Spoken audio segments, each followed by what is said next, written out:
thank you very much, Arkham. This is a very hard act to follow, and you've done this to me before, Arkham. I'm always the last speaker with all the. But I just wanted to really throw away some of my notes about the complexities of finance, and I just wanted to flip through them and bring you a sense of optimism and hope, because whilst certain people may represent the youth here, I am certainly the oldest investment banker you will see on the podium. And one of the great things of being here, it's very rare for an investment banker to be clapped. So thank you for that.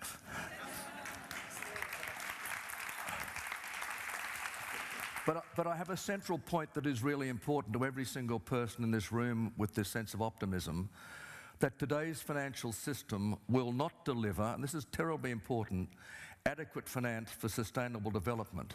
And all this is despite historically low interest rates and a growing surplus of capital. And this is just so fundamental. And as Christiana said, where capital goes over the next 15 years is going to decide where we are able to address climate change and what kind of a century we are going to have. It's that fundamental. Now, I was going to talk to you about the past in finance and the excesses that led to 27 and 28 and the crisis then. But basically that was all about, I think, captured by someone called Mahatma Gandhi. And remember the excesses. And he made a wonderful comment. I think it sums up that whole period. Speed is irrelevant if you're going in the wrong direction. And that was what was happening. We were going in the wrong direction. So the second point is that we are, this earth is for our ancestors, but it's also for our children. As the Indians said in North America and the indigenous people in Australia said, we are here for those that follow us.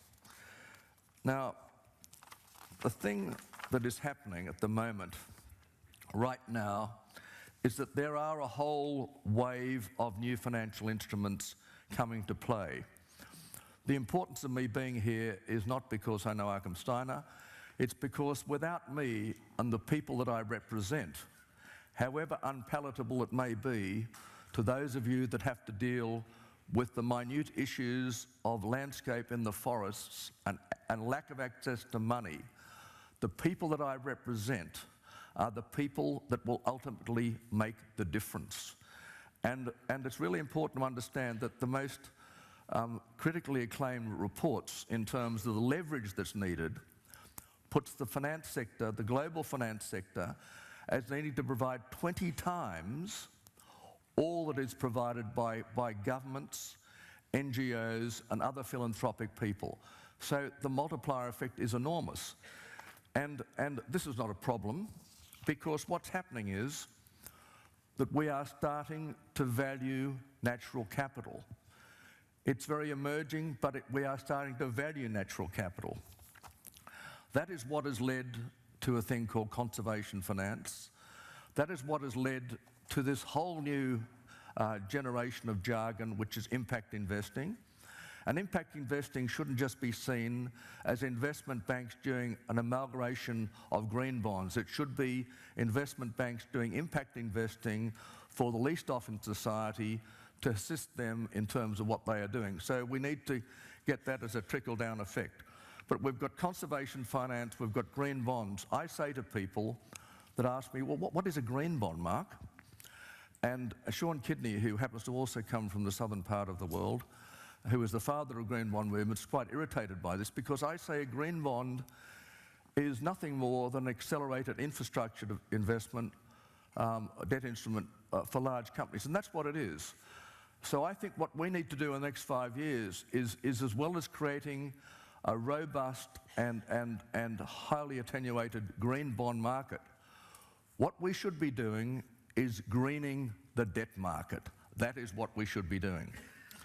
Now, in terms of the future, our knowledge of the natural environment has now evolved to a point where the facts have changed.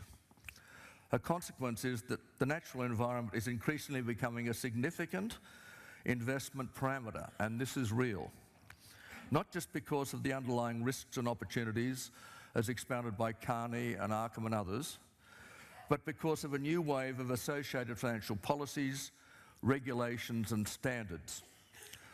And whilst there are fragmented conversations taking place at the margins of finance and sustainable development in the economic north, that's here, a quiet revolution is taking place in the emerging economies that has the potential to radically change the financial playing field and the financial rules of the game. And I think that the thing that I've heard very little of over the COP since I've been here, which I think is, and I have been involved in the G20 from an Australian representative in the past, but I think the most significant thing that has come out, which aligns itself with what is being done in the COP, if I may say so, Arkham, and what we're talking about here, is the announcement by China that green finance will be on the G20 finance track for the first time. This is the first new work stream that has come into the G20 for 4 years. And the Chinese will lead this in concurrence with the People's Bank of China and the Bank of England. That is enormously significant and it's big news.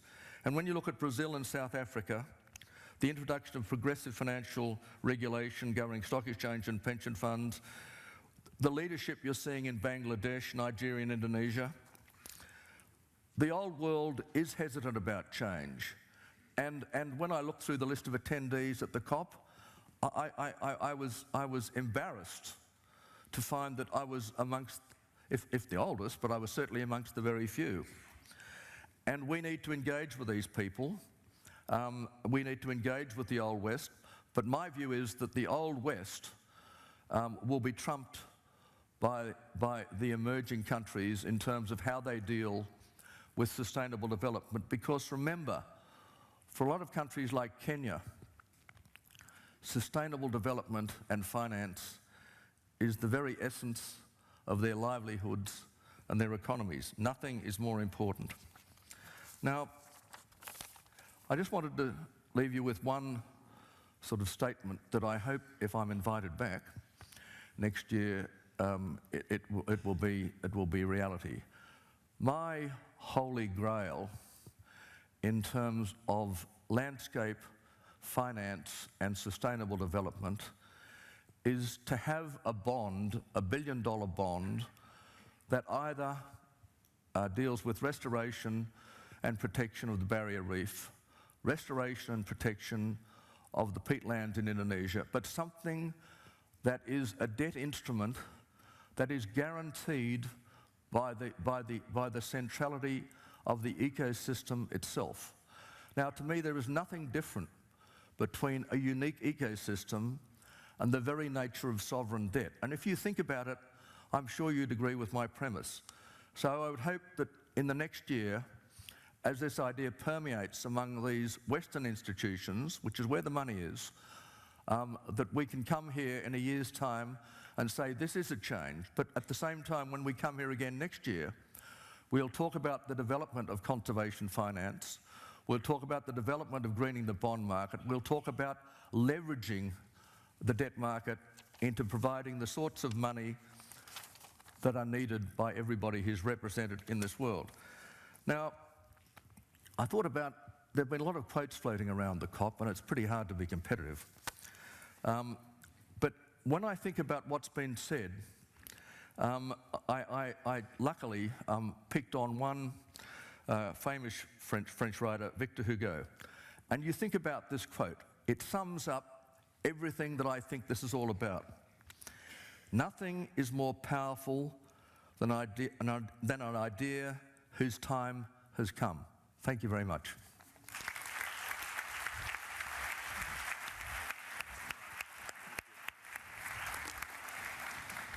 Well, Mark, I think you may have just brought history of literature in France together with contemporary future of climate change, because this may very well be the motto of Paris COP21. So let's hope for that, and thank you for being with us.